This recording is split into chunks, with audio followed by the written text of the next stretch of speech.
അധ്യായം 1 സൂറത്തുൽ ഫാത്തിഹ. മക്കയിൽ അവതരിച്ചത്. വചനങ്ങൾ 7.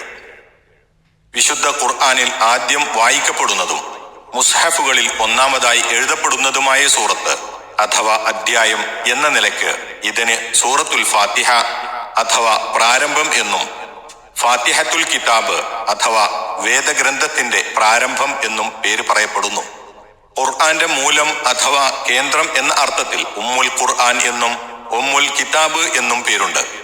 അള്ളാഹുവിന്റെ അത്യുത്കൃഷ്ടങ്ങളായ വിശേഷണ നാമങ്ങൾ ഏകദൈവ സിദ്ധാന്തം, തൗഹീദ്, മരണാനന്തര ജീവിതം, പ്രതിഫല നടപടി തുടങ്ങിയ മൗലിക സിദ്ധാന്തങ്ങൾ, കർമ്മപരവും സാൻമാർഗികവുമായ നിയമനിർദ്ദേശങ്ങൾ, ചരിത്ര സംഭവങ്ങൾ ആദിയായ വിഷയങ്ങളാണ് ഖുർആനിലെ പ്രധാന പ്രതിപാദ്യ വിഷയങ്ങൾ. ഇവയുടെയെല്ലാം ഒരു സാരാംശം ഈ സൂറത്തിൽ അടങ്ങിയിരിക്കുന്നു. ഇതത്രേ ഈ രണ്ട് പേരുകളും സൂചിപ്പിക്കുന്നത്. ഉമ്മ് എന്ന പദത്തിന് ഉത്ഭവസ്ഥാനം, കേന്ദ്രം, പ്രധാന ഭാഗം, സങ്കേതം, മാതാവ്, മർമ്മം എന്നൊക്കെ സന്ദർഭം പോലെ അർത്ഥങ്ങൾ വരുന്നതാണ്. മേൽക്കണ്ട പേരുകൾക്ക് പുറമെ ഹദീസുകളിലും സഹാബികളും താബികളുമായ മഹാന്മാരുടെ മൊഴികളിലുമായി വേറെയും പല പേരുകൾ ഈ സൂറത്തിന് പറയപ്പെട്ടു കാണാം.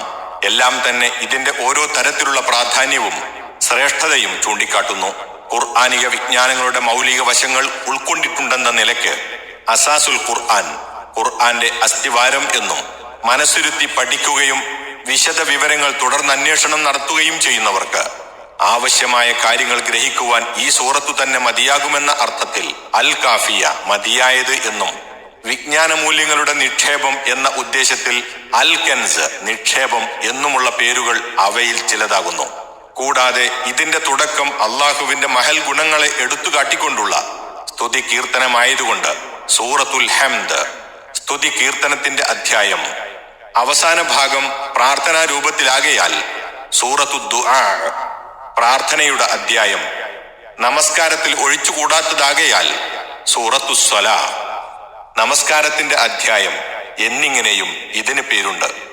നബി മുഹമ്മദ് സല്ലല്ലാഹു അലൈഹി വസല്ലമ തിരുമേനിയുടെ മക്ക ജീവിതകാലത്തിന്റെ ആദ്യഘട്ടത്തിലാണ് ഈ സൂറത്ത് അവതരിച്ചത് എന്നാണ് ശരിയായ അഭിപ്രായം. അള്ളാഹു പറയുന്നു, വലഖദ് ആതൈനാക സബ്അൻ മിനൽ മസാനി വൽ ഖുർആനൽ അളീം. തീർച്ചയായും ആവർത്തിത വചനങ്ങളിൽപ്പെട്ട 7 മഹത്തായ ഖുർആനും നാം നിനക്ക് നൽകിയിട്ടുണ്ട്. സൂറത്തുൽ ഹിജ്ർ 87. 7 ആവർത്തിത വചനങ്ങൾ അസ്സബുൽ മസാനി എന്ന് പറഞ്ഞിരിക്കുന്നത് സൂറത്തുൽ ഫാത്തിഹയെ ഉദ്ദേശിച്ചാണെന്ന് ഇമാം അഹ്മദ് ബുഖാരി റഹിമഹുമുള്ള മുതലായവർ അബൂ സഈദ് ബിനുൽ മുഅല്ല റളിയല്ലാഹു അൻഹുവിൽ നിന്ന് രേഖപ്പെടുത്തിയ ഒരു നബിവചനത്തിൽ നിന്ന് വ്യക്തമാകുന്നു. സൂറത്തുൽ ഫാത്തിഹ 7 ആയത്ത് അഥവാ സൂക്തങ്ങളാണെന്നുള്ളതിൽ ഭിന്നാഭിപ്രായമില്ല. 5 നേരത്തെ നിർബന്ധ നമസ്കാരങ്ങളിലായി ഓരോ മുസ്ലിമും 17 പ്രാവശ്യം അത് ദിനം പ്രതി പാരായണം ചെയ്യേണ്ടതുണ്ട്. സുന്നത്ത് നമസ്കാരങ്ങളിലും മറ്റുമായി ദശക്കണക്കിലും ശതക്കണക്കിലും വേറെയും ആവർത്തിക്കപ്പെടുന്നു.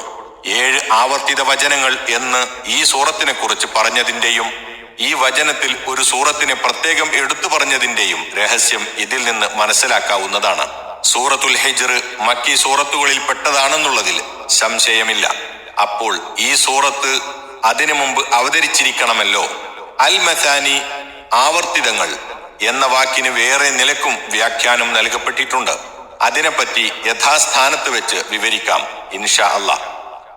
അബൂ സഈദ് ബിനുൽ മുഅല്ല റളിയല്ലാഹു അൻഹുവിൽ നിന്നുള്ള മേൽ സൂചിപ്പിച്ച ഹദീസിൽ ഖുർആനിലെ ഏറ്റവും മഹത്തായ ഒരു സൂറത്ത് ഞാൻ നിനക്ക് പഠിപ്പിച്ചു തരട്ടെയോ എന്ന് അദ്ദേഹത്തോട് ചോദിച്ചുകൊണ്ടത്രേ സൂറത്തുൽ ഫാത്തിഹയാണത് എന്നും അതാണ് 7 ആവർത്തിത വചനങ്ങൾ എന്നും നബി സല്ലല്ലാഹു അലൈഹി വസല്ലമ അദ്ദേഹത്തിന് പറഞ്ഞു കൊടുത്തിരിക്കുന്നത്.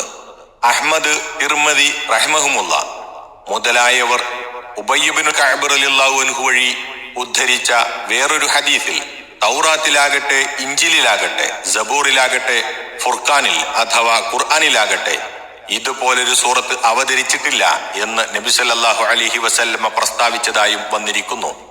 അബൂ ഹുറൈറ റളിയല്ലാഹു അൻഹുവിൽ നിന്നും ഉദ്ധരിച്ച ഒരു നബിവചനം ഇപ്രകാരമാകുന്നു: ഉമ്മുൽ ഖുർആൻ ഓതിയിട്ടില്ലാത്ത വല്ല നമസ്കാരവും ആരെങ്കിലും നമസ്കരിച്ചാൽ അത് അപൂർണമാണ്, അത് അപൂർണമാണ്, അത് അപൂർണമാണ്. മുസ്ലിം, നസായി, തിർമിദി. ഫാത്തിഹത്തുൽ കിതാബ് ഓതാത്തവന് നമസ്കാരമില്ല എന്ന് വേറൊരു നബിവചനം ഉബാദത്ത് ബിനു സാമിത്ത് റളിയല്ലാഹു അൻഹുവിൽ നിന്ന് ബുഖാരിയും മുസ്ലിമും റഹിമഹുമുള്ള രേഖപ്പെടുത്തിയിട്ടുണ്ട്. ഇങ്ങനെയുള്ള ഹദീസുകളെ അടിസ്ഥാനമാക്കിയാണ് നമസ്കാരത്തിന്റെ ഓരോ റക്അത്തിലും ഫാത്തിഹ ഓതൽ നിർബന്ധമാണ്. മാലിക്, ഷാഫിഈ, അഹ്മദ് റഹിമഹുമുള്ള മുതലായവരടക്കം ഭൂരിപക്ഷം പണ്ഡിതന്മാരും ഉറപ്പിച്ചു പറഞ്ഞിരിക്കുന്നതും. ഈ സൂറത്തിന്റെ ശ്രേഷ്ഠതയും മഹത്വവും സംബന്ധിച്ച് ഇനിയും പലതും ഉദ്ധരിക്കുവാനുണ്ടെങ്കിലും കൂടുതൽ ഉദ്ധരിച്ചു ദീർഘിപ്പിക്കുന്നില്ല.